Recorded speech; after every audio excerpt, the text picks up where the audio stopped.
ফ্রান্সের উচ্চগতির রেল নেটওয়ার্কে সহিংস হামলার ঘটনায় ফ্রান্স এখন পর্যন্ত কাউকে দায়ী না করলেও ইরানকে এর জন্য দায়ী করেছে ইসরায়েল। ইরানি সংবাদ মাধ্যম ইরান ইন্টারন্যাশনালের এক প্রতিবেদনে বলা হয়, ইসরায়েলি পররাষ্ট্রমন্ত্রী ইসরায়েল কাটজ দাবি করেছেন যে ফ্রান্সের উচ্চগতির রেল নেটওয়ার্কে হামলার বিষয়টি পরিচালনা করেছে ইরান। সামাজিক যোগাযোগ মাধ্যম এক্সে শেয়ার করা এক পোস্টে তিনি এই দাবি করেন বলে প্রতিবেদনে বলা হয়।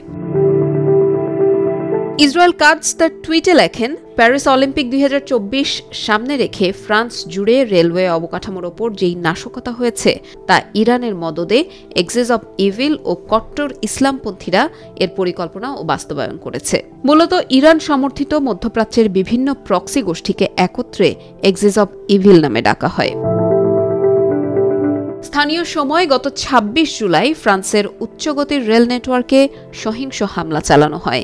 এই বিষয়ে টুইটে কাটজ আরও দাবি করেন, তিনি ফ্রান্সের পররাষ্ট্রমন্ত্রী স্তেফান সেরজনকে সতর্কও করেছিলেন। তিনি লেখেন, ইসরায়েলের কাছে থাকা তথ্যের ভিত্তিতে আমরা ফ্রান্সকে সতর্ক করেছিলাম যে ইরানিরা অলিম্পিকে ইসরায়েলি প্রতিনিধি দল ও সব অলিম্পিক অংশগ্রহণকারীর বিরুদ্ধে সন্ত্রাসবাদী হামলার পরিকল্পনা করছে।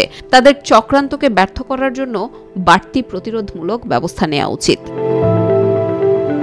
ফ্রান্সের রাজধানী প্যারিসে শুরু হওয়া বিশ্বের সবচেয়ে বড় ক্রীড়া আসর অলিম্পিকের উদ্বোধনের ঠিক আগে হামলা হয় দেশটির রেল নেটওয়ার্কে।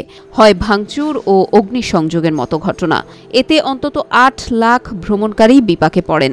একটি সূত্র নাম না প্রকাশ করার শর্তে বার্তা সংস্থা এএফপিকে জানায়, হামলাকারীরা সুচতুর সমন্বয়ের মাধ্যমে পুরো রেল নেটওয়ার্কে এই নাশকতা চালিয়েছে। ফ্রান্সের রেল সেবাদানকারী প্রতিষ্ঠান এসএনসিএফ বলেছে, এই ভয়াবহ ধরনের আক্রমণ আমাদের টিভিজি নেটওয়ার্ককে পঙ্গু করে দিয়েছে। সংস্থাটি জানিয়েছে, এর ফলে দেশের আটলান্টিক উপকূলাঞ্চল, উত্তরাঞ্চল ও পূর্বাঞ্চলের সবগুলো লাইন ক্ষতিগ্রস্ত হয়েছে।